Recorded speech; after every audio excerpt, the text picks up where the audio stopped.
this week, we decided to do things a little bit differently.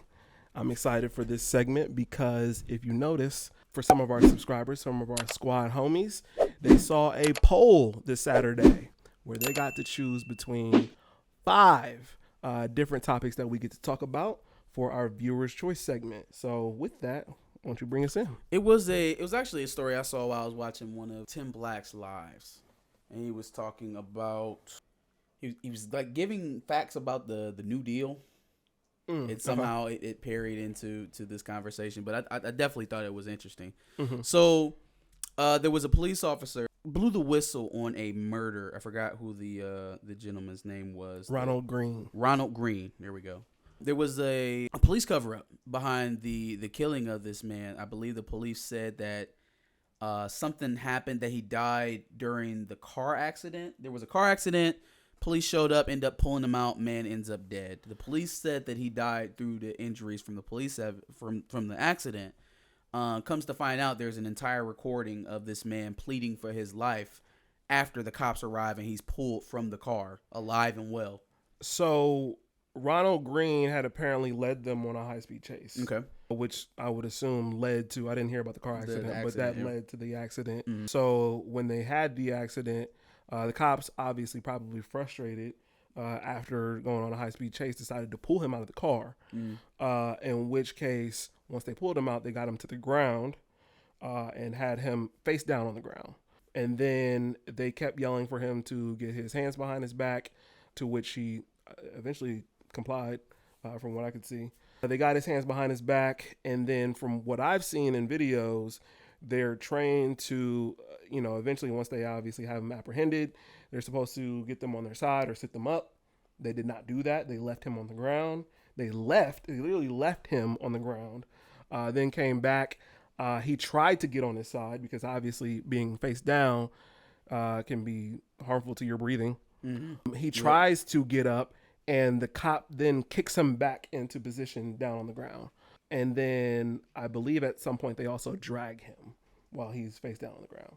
So all of this is taking place. I think it's at least 9 minutes of them, with him, on face down on the ground, which is ridiculous and very reminiscent of, what happened in the George Floyd case, unfortunately. But so the officer blows the whistle on the whole situation because, again, the police department tries to play it off as if the person in question, Ronald Greene, was killed in the accident. He ends up being put on administrative leave. Carl Cavalier is on paid leave. And then an article, according to CNN, came out last week stating that there are plans within the department to fire Mr. Cavalier over this. They're going to fire him for telling the truth. So it's like, even when it's another cop trying to show you the rotting underbelly of a lot of our police departments, right? Even when it's the cop himself saying it, you still see all of this cover, right? These internal structures that collapse upon themselves and make it so that even a person within the racist system can't affect any change, can't do anything, and is ostracized. I don't like to demonize cops because a lot of them are just working class people. They're a lot of the people that we advocate for, and a lot of times when we talk about political things. Yeah. But then this type of shit, you can't defend this. Mm-hmm.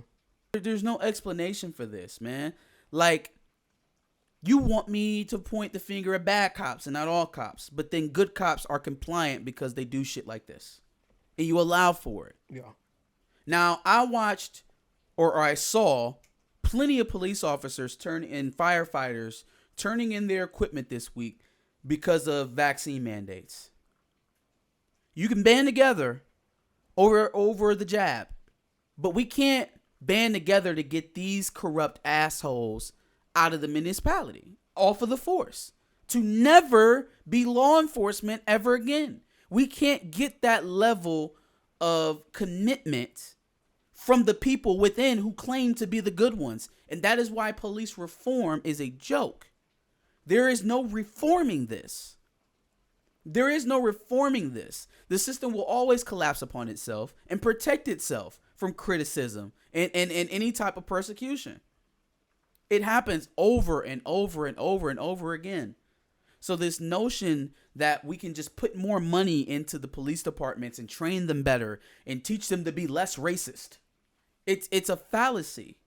The numbers are there, right? The information is there. If you don't know it or you don't know the numbers, then you are willfully ignorant to them and you are determined to stay within your own ideological bubble.